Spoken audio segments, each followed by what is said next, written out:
Assalamualaikum mga sis! Today is family day. We decided to go at Blue Palm Mountain Resort para mabawasan naman daw ang pagiging depressed ko, sabi ni Habibi. So I started packing our things. Pag may mga bata kang dala pag nagta-travel, you have to bring a lot of stuff. O ayan na si Inday, akala mo 1 week magsistay doon, 1 night lang pala. Wait lang, ilalagay ko lang muna ito sa sasakyan.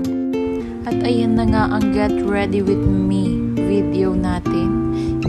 Lagi ko itong nakikita kay Hero Lisa, pero hindi ko talaga alam paano. Ganito ba? Gusto ko nga pala terno kaming lahat. So I put this on. This was Habibi's. Yeah. And now we're on our way to Libungan. Bismillah. This is Matampay Bridge and Polangi or Rio Grande de Mindanao.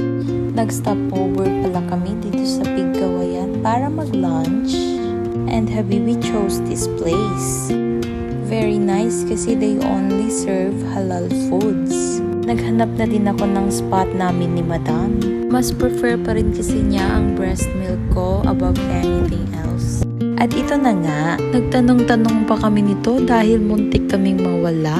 Buti na lang at Google Map to the rescue. Then after ilang minutes lang, we are here. Alhamdulillah. Ito nga pala yung gate nila. Labas pa lang, alam mo nang super social. O ayan, may ATV pala sila. Meron din silang waterfalls, parking area, and the super excited baby Kion. Pagkatapos mag-park ay dumiretso na kami sa reception. This is the receiving area or reception. Ako na din ang nag-fill up ng form. Family room pala yung kinuha ko. Good for 4 person, 5,800. Pero, nakaless sila ng 30% this whole month of May. So, we got it for 4,000 pesos only.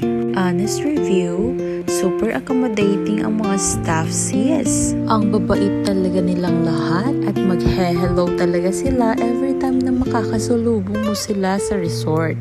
They gave us some wristbands and complimentary drinks na in-enjoy naman ni Kion.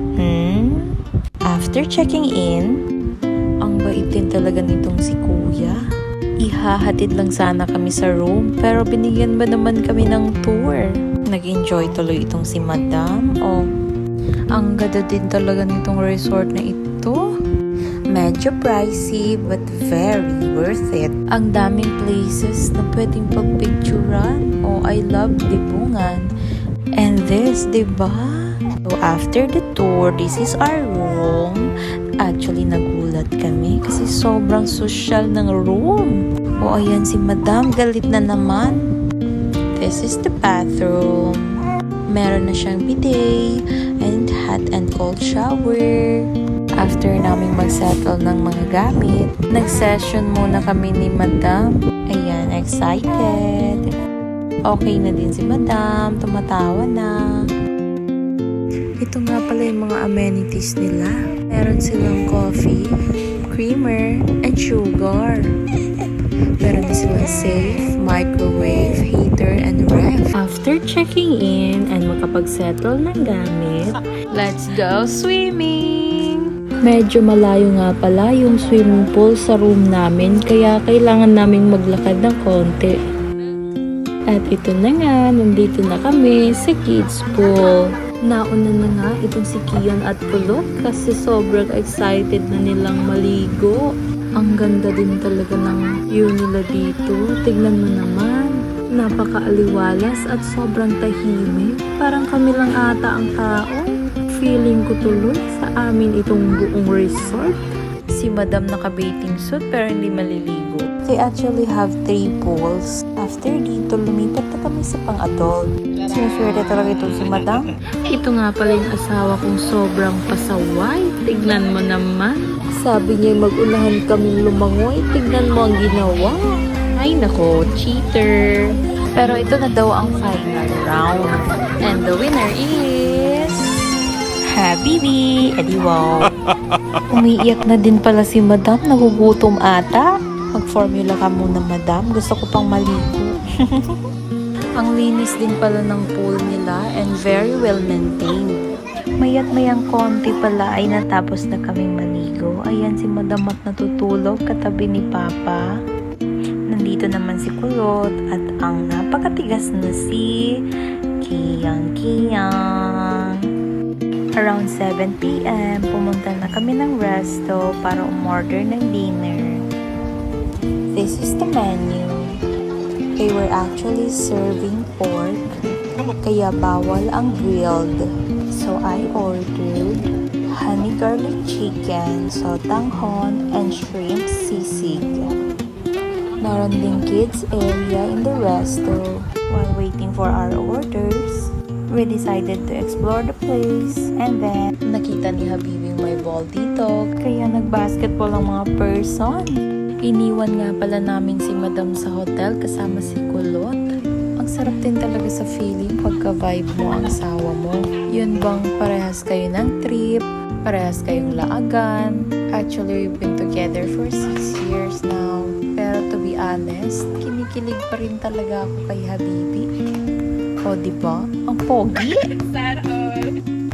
Pumunta din pala kami dito. And after nito, bumalik na kami sa resto. Okay na yung food at kinuha na namin si Madam sa hotel. Okay, wag mo na kayong kumain. Magpipicture mo na ako. Sorry na po, Madam. At ang hindi mawawala ang sessions namin ni Madam. Ayan, ang ganda nitong spot na nahanap namin. Mandatory family picture. Bili na din pala kayo ng foods nyo before going kasi limited lang ang mga chips nila. Around 9 p.m., nag-coffee break muna kami and then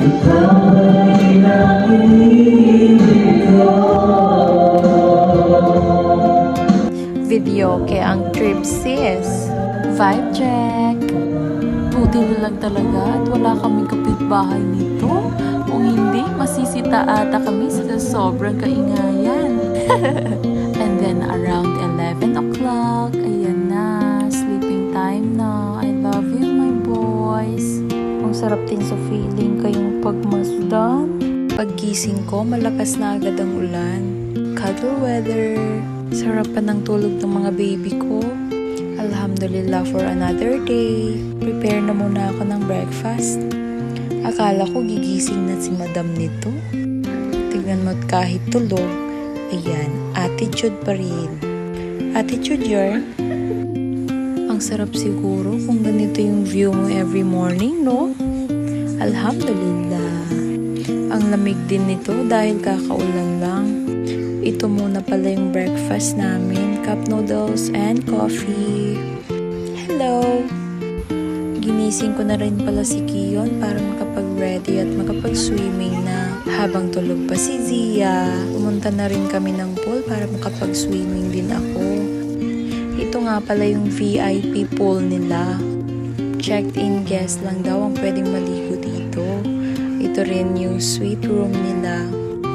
Sobrang na-relax talaga ako pagligo namin nito dahil medyo umuulan. Hindi lang sana panira ng moment itong si Habibi. Iba din talaga ang trip, akala mo'y maglalambing? Hindi. Hay, nako, magagalit na naman yan si Kian sa'yo, Papa. Lumakas na nga ang ulan nito. Ewan ko ba't bigla akong natahimik nito at ang dami-daming tumatakbo sa utak ko. Pero biglang naglambing itong isa. Parang nawalang bigla lahat ng iniisip ko.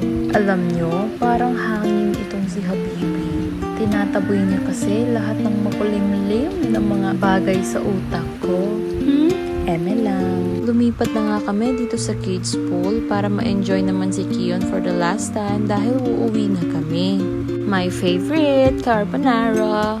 Nagpa-deliver na lang din kami dito sa room para hindi na kami lumabas dahil malakas ang ulan. After eating, kinuha ko na lahat ng pwedeng kunin sis. Siyempre, pinayadan mo yan. Dadalhin ko sa bahay. Ayan, nilagay ko na sa maleta yung coffee and this hygiene kit. I know you're somewhere out there. Somewhere far away. You ginagawa mo, Kulot? Nag-check out na si Habibi nito habang nasa sasakyan kami. Hindi na rin pala kami nakapag-picture dahil umuulan. Baka magkasakit pa ang mga bata. At ayun na nga, umuwi na kami. Bye-bye. This is the tarpaulin pala sa kanto nila papasok. Napagod na rin si Kion. Tita mo tulog na. Mukhang nag-enjoy naman. Kinailangan din pala namin mag-stop kasi charan! Aso yarn. Char lang. So this is their official Facebook page and this is their room rates. Overall rate is 10 out of 10 dahil sobrang accommodating, clean, and very relaxing and social. Definitely recommended. We all had fun and enjoyed. Yun lamang po. Salamat sa panunood. Wassalam.